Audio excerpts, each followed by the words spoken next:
got to get the chat up. Dagnabbit. Here we go.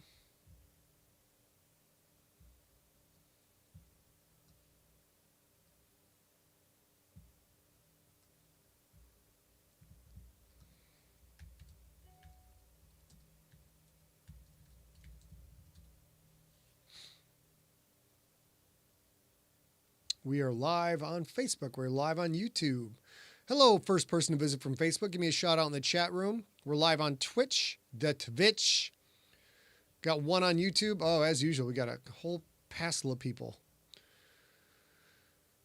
Give me a chat, ladies and gentlemen, so I know that you're there. Happy Friday. Welcome to the final Monster of the Week episode of Season 1. It's going to be super fun. I had not watched this batshit crazy movie, but now I have, and I enjoyed the hell out of it. All right, guys, make sure the chat is working for me. Throw me a message in the chat. It looks like there's a delay in chat. There we go. Howard, hello. Hanging out on YouTube today, listening to your favorite coworker. Fantastic. Hello, favorite coworker of Howard. We're happy to have you here. We're going to give it just a minute or two for people to populate. Come on in. Nellzone McClintock. Hello, sir. How are you? You guys can hear the tinkling. I've got my Friday drink. Richard Bennett, how are you, sir?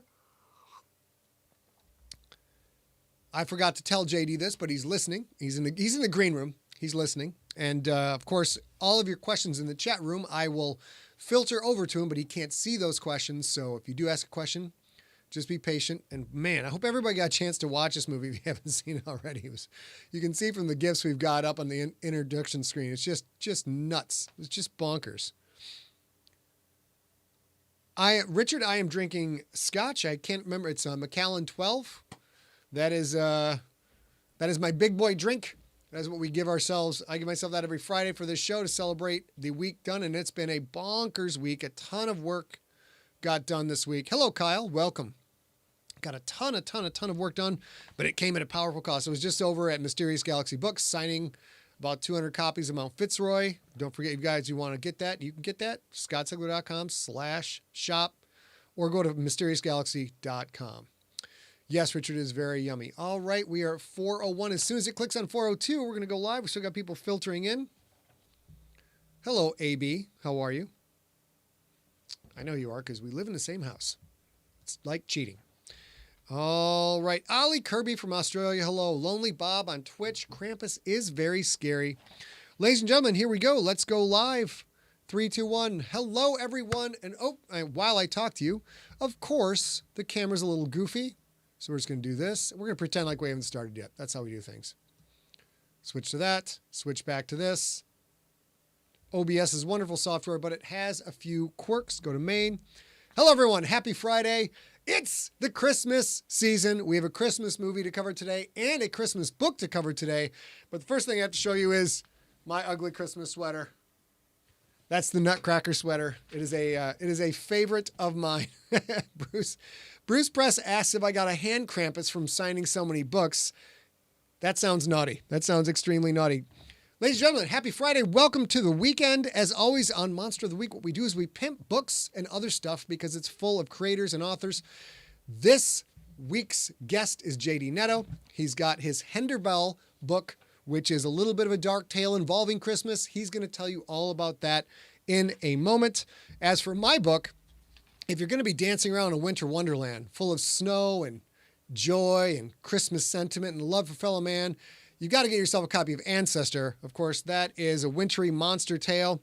And for those of you listening before the end of 2021, it's $15 in hardcover signed. Go to scottsigler.com/shop for our None More Black Friday sale. And then that is gone. Let me get these covers out of the way. I'll read you my guest bio, and we're going to dive into Krampus. JD Netto is a multifaceted best-selling author. His first fantasy series, The Whispers of the Fallen, became an underground phenomenon when first published. He's also the founder of Saved by the Page, a movement that invites readers to share stories and how books saved their lives. A few of these heroic tales were compiled into an anthology published in 2018.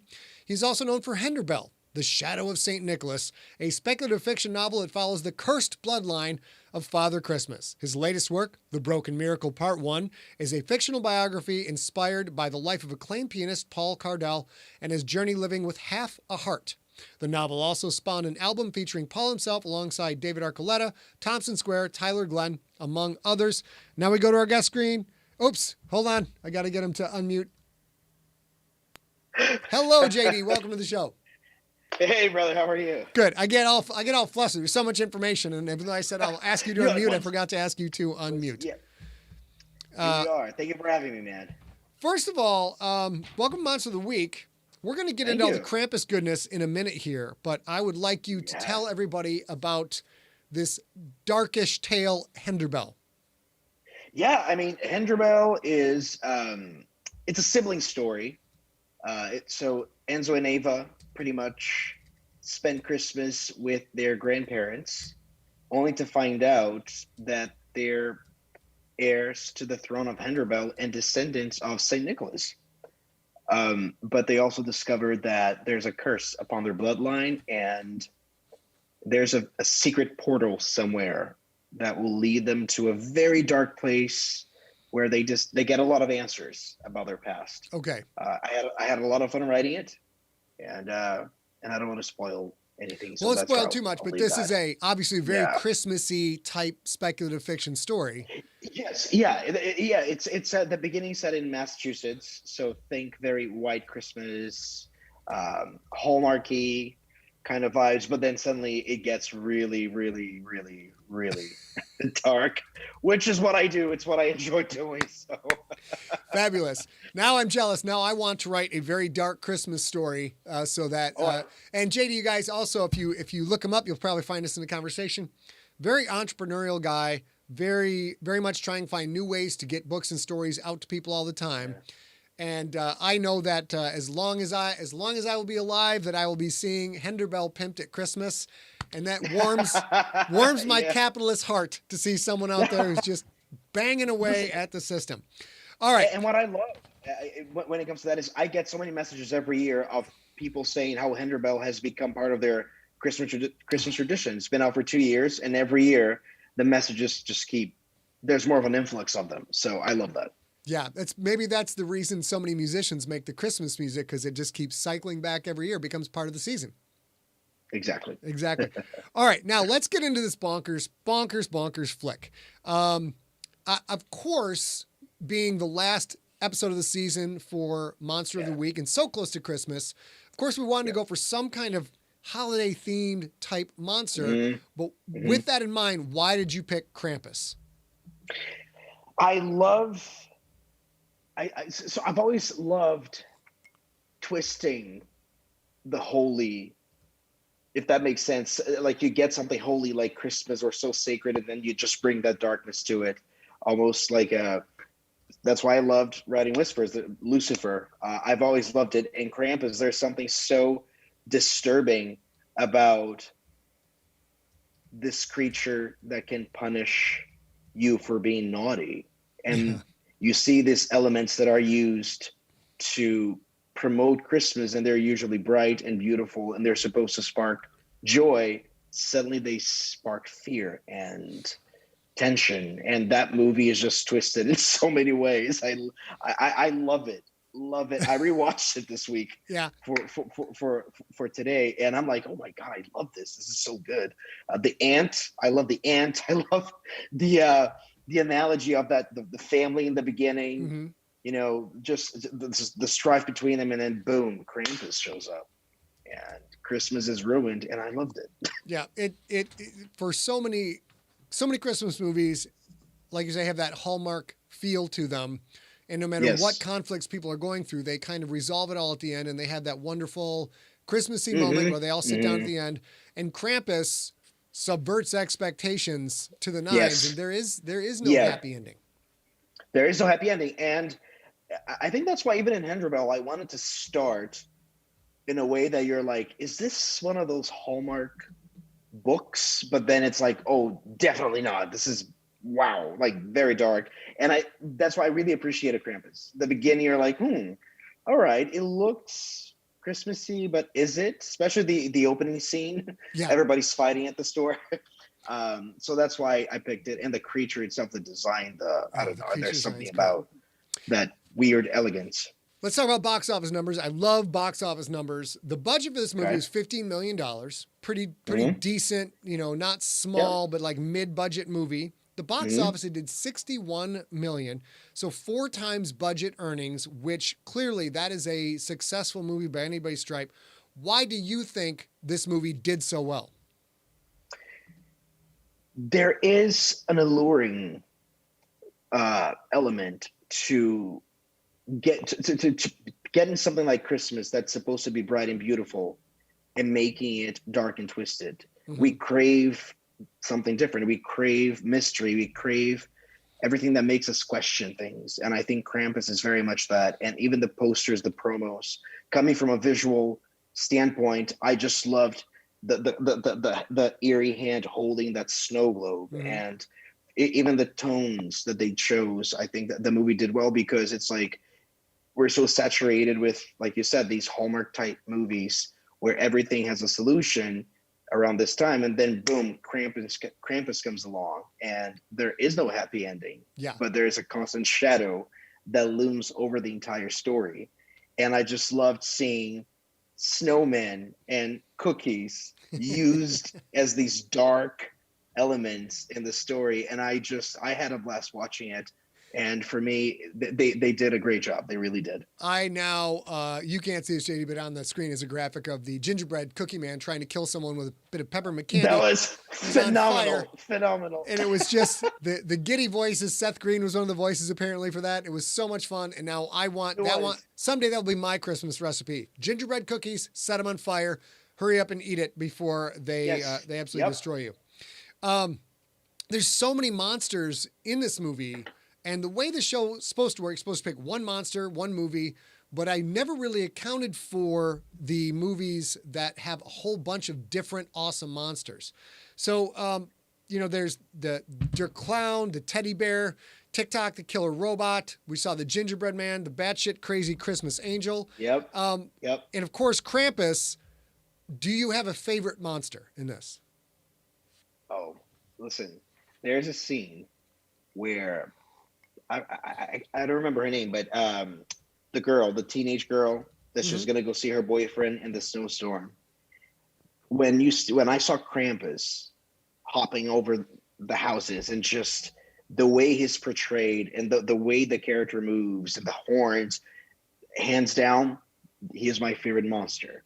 Second place, the gingerbread killer dudes. I could not. Those are phenomenal. I have to. I mean, the teddy bear, yeah, and then there's the music box underneath the car. Remember? Yep.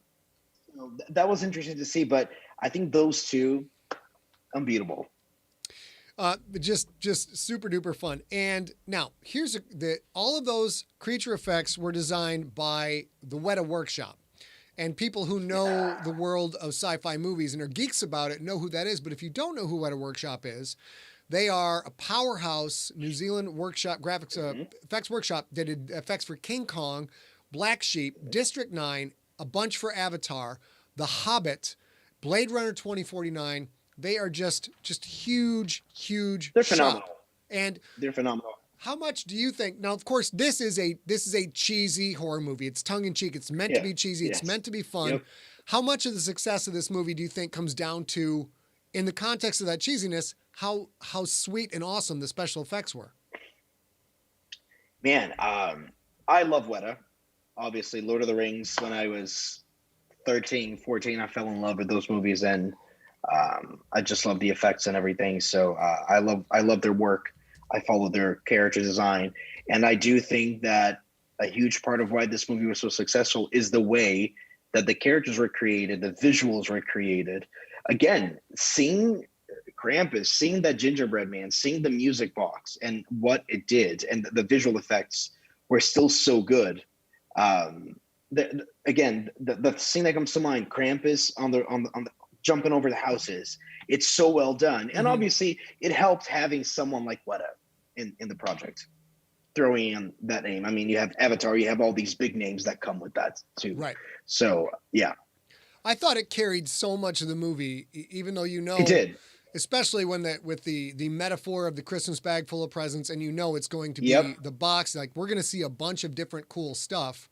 And Yes, all of yes. them were so solid. And this movie's a huge love letter to 80s horror movies Oh, absolutely. like Gremlins, etc. And Yes. it just fit it like this. Like as a child of the '80s myself, I mean, it felt like this is something I could have watched in high school, right? A double feature with Gremlins, and it would have been just And awesome. even the dynamic of the family in those first scenes, the way the family was written, the cousins who are bullies, and then there's the other cousin who believes in Santa Claus. You can see that kind of dynamic, and it reminded me of there was something that reminded me about the Goonies, the way that they designed the kids. I Yep. immediately thought of that. So yeah. Now, here's a question for you. This is a tough one. Is this a scary movie, or is it just kind of a laughing good time with a few twitches and cringes? Was there anything about this movie that was scary to you? No, it was entertaining. And I, at least for me, I was entertained to see how they twisted the story and Mm-hmm. how the story was told. And you could see some of the things like the dynamic of the family arriving and all the kids, and then you have the other family that they don't really get along. So you could pick up on some things like that, that how the movie's going to end somewhat. But it's just entertaining to watch. The ant, all these family members. Destroy each other and be destroyed So great. by these creatures. Yeah, it was phenomenal.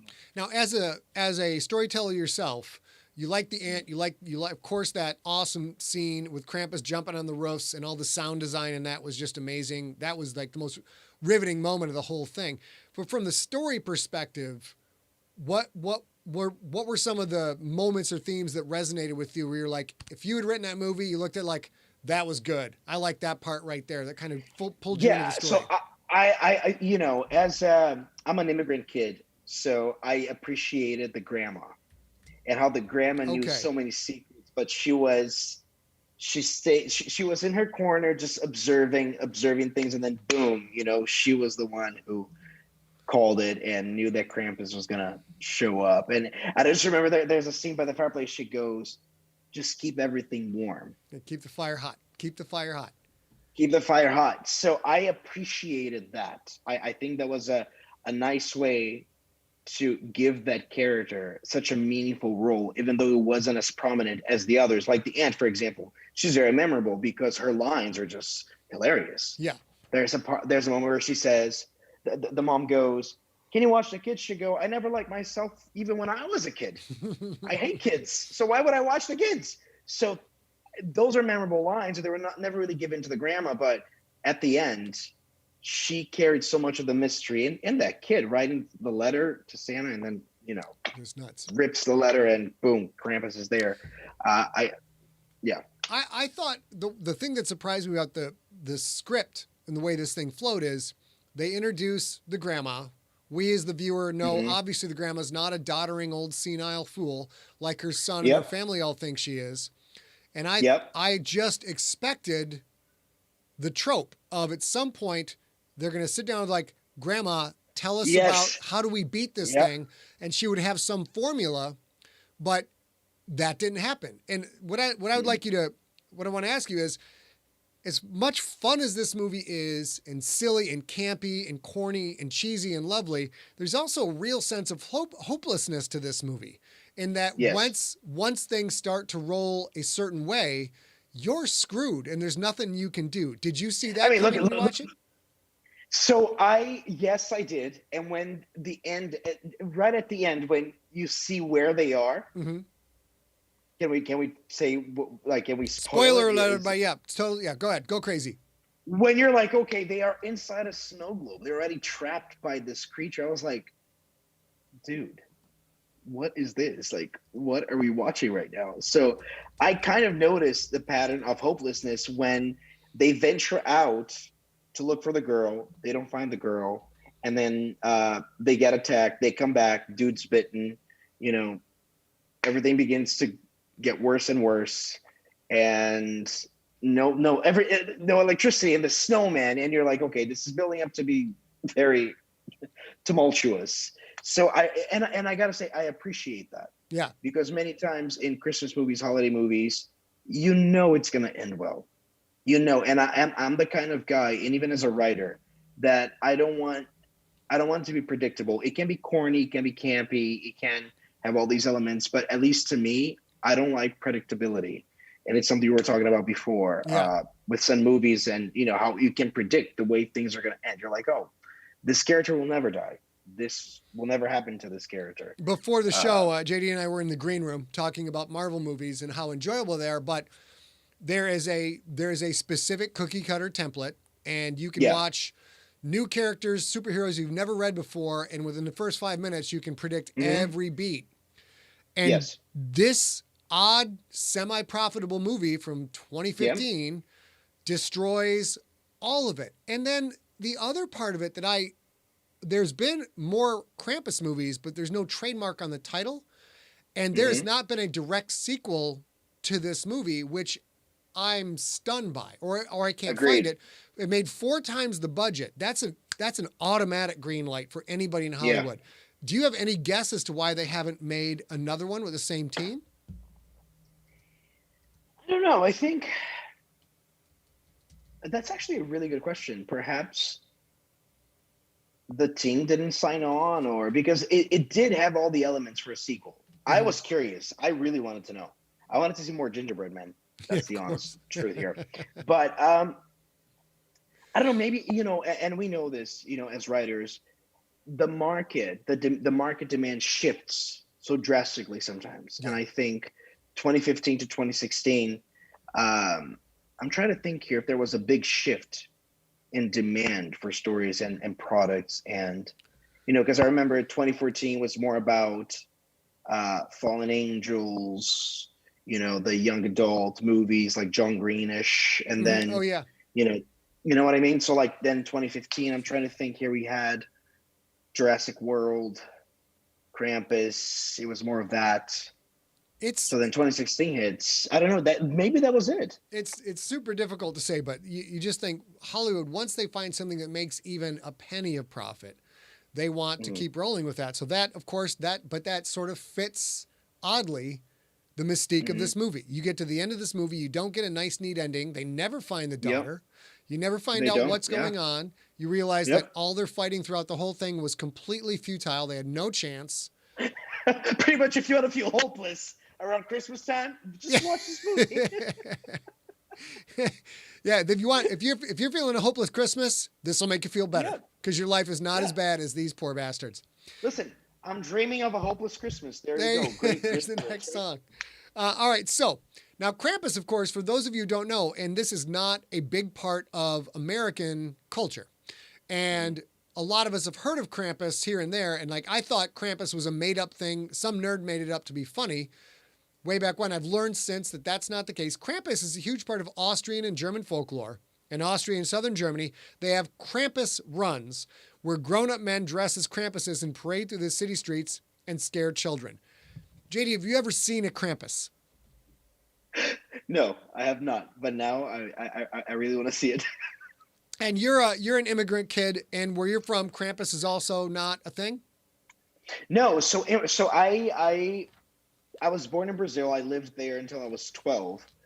Brazilian folklore is very rich, uh, and there are a lot of frightening creatures in Brazilian folklore, but not around Christmas. Mm-hmm. Brazilian folklore, there's a lot of lore around the forests of Brazil. Example, there is one called Caipora, and this creature is supposed to be the guardian of the forests. And if you mistreat the vegetation, if you cut a tree down and you don't plant another, that creature will Oh. pursue you. Yeah. So, and then there's another, and this creature, instead of having the feet pointing forward, the feet are back, so it can never be tracked. It's always walking in the opposite direction to humans. Yeah. So I grew up around that kind of lore and folklore, Mm-hmm. and I've always loved it. So there's another one that was the headless mule Okay. in Brazil. It was a headless mule that you would haunt little towns. So those were the stories. Never Krampus, but there were some scary ones that I really enjoyed. I think that's why when I wrote my first book, I wanted to be a dark fantasy because I love folklore, mythology.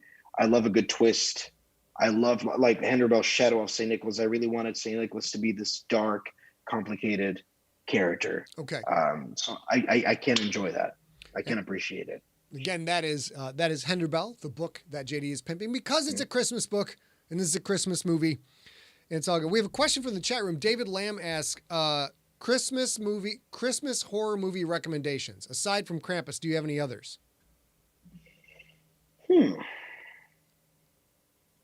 There's not a lot to choose from. There's not.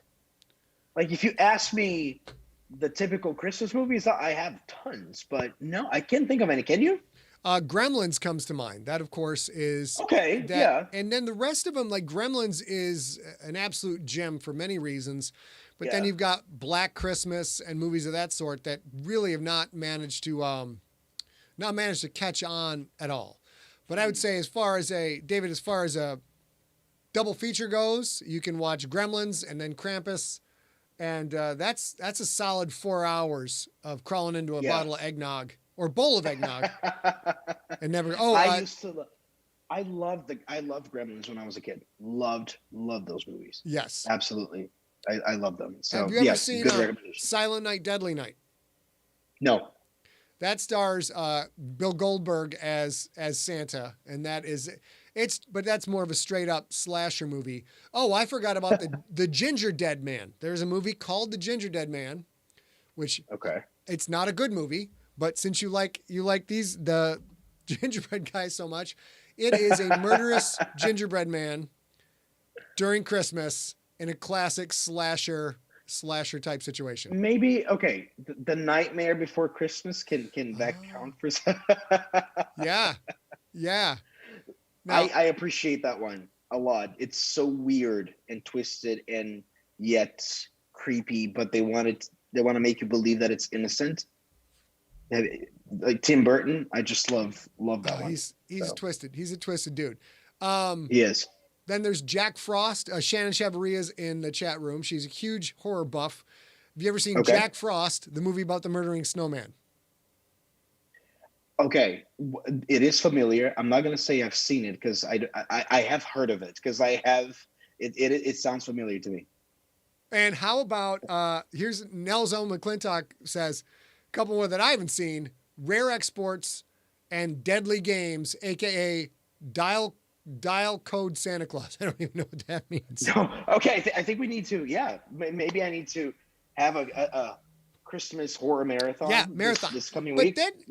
Then you go back to there's this lovely scene in Krampus where they go back to that 50s, 60s stop motion animation to tell the story from the grandma's perspective. Yes. And these may not have been around that much when you were a kid, but when I was a kid, these Rankin Bass things, they would just show all these movies and they were like Frosty the Snowman and all these other things. And they were terrifying to me as a kid because like the way everybody moved and the vapidness and the blank eyes, those were scary to me. And did you have anything in the holiday season that is scary to you that would possibly not be scary to normal or not normal, scary to other people? So this is, you guys are going to probably laugh at this, but yes, when I was a kid, so my family on my dad's side, my dad had 21 siblings. So Christmas time when I was a kid, a lot of the cousins would come over because I lived near my grandma. And one thing that we would always do when we were kids, we would sit around and tell scary stories. And one thing that always frightened me, and my cousin told me this, I don't know where they got this from, was there was a Christmas pig that would haunt you every night during Christmas week. So for some reason, every Christmas week when I was a kid, the entire week, I would stay up. I was awake looking at the wall, afraid that I would see the shadow of this pig coming to get me at night. I swear, this was a legit thing that I believed in for years. So I don't know. That's the first thing that came to mind. I don't know if that's what you were looking for, but that's the first thing that I thought about. My similar story to that would be, I can't remember the name of the movie now, but there was a movie about killer ants in the Amazon, and I was like 7 or 8, just starting to posture up like, it's all right, Mom. I'm not scared of stuff. Yeah. I can watch these movies. Yeah. I'm fine. And this movie, there was a final scene where the last 3 people alive, because the ants zoomed in on the CO2 you would breathe out, and then they would attack you. So they're all sitting Indian style, back to back to back, and they've all rolled up newspapers. So they're breathing calmly out the newspapers as ants crawl all over them and are all over. And the ants would make these like patterns on the wall, like big, thick branching patterns of thousands of ants. And I watched it and I'm like, doesn't bother me a bit. I don't care. Nothing. Like, it's no big deal. And then I went to bed. Big boy went upstairs, went to bed, got in bed. Mom said goodnight and she turned off the lights. And then there's that moment where there's pitch blackness and then your eyes do that initial adjustment. Yes. Yep. And then I was looking at the wall, my eyes adjusted, and there were columns of ants all over the walls. And they screamed my ass off. And I was not allowed to watch horror movies for another year. It's terrible. So, yeah, I just kept believing that there was a Christmas pig that would come kidnap me at night. I solely believed it. Dude. Yeah. Do you know how much money is in that story if you write that story? The Christmas pig? I'm probably going to do it. The Christmas pig. I'm probably going to do it. Oh, it's so good. Well, let me know if you don't do that because I will steal it and it will be very disturbing and very fun. Okay, we're going to co-author it. My business partner / wife is in the chat room. She's like, "Oh Jesus, don't start another story. Don't start another story. God damn it." I love it. Ladies and gentlemen, it's been a great time talking about awful, wonderful Christmas horror movies with author J.D. Netto. His book HENDERBELL is up on the screen. JD, I will say good day, and I will also say happy holidays, and I hope you don't get your nuts cracked, because that is... I'll try. I'll try. All right, brother. Talk to you later. Bye-bye. And then Bye, guys. I go over here, and I end the call, and I've now started to warn the guests, ladies and gentlemen. I've warned the guests, like, at the end of the interview, I'm just going to hang up on your ass, because I don't know any smooth way to not just hang up on your ass. That is it for season 1 of Monster of the Week. We will not be back next week. I do not have any guests lined up. I have a bunch of books I have to finish. I've got a bunch of stuff I've got to get done. A and I are pitching some new stuff as well, which just kind of percolated up. And it was sometimes as an author or creator. Whoop, that's JD calling probably to say it a good time, but I'll talk to him in a second. Sometimes you have these ideas that are just so good, they just take over your brain and you got to deal with them. So we've got a bunch of stuff to deal with. Hopefully we will get back. We'll absolutely get back to Monster of the Week. I'm going to go with the tagline, season 2 in 2022. It's not really a rhyme when you use the same word, but it's close enough. But you guys are all great. I hope you had a great time. I hope you've enjoyed all the wonderful guests talking about Monster this season. I've had a ball. You're all fantastic. Stay monstery, and we'll be back to talk to you once again when we come back for season 2 of Monster of the Week. Merry Christmas! Watch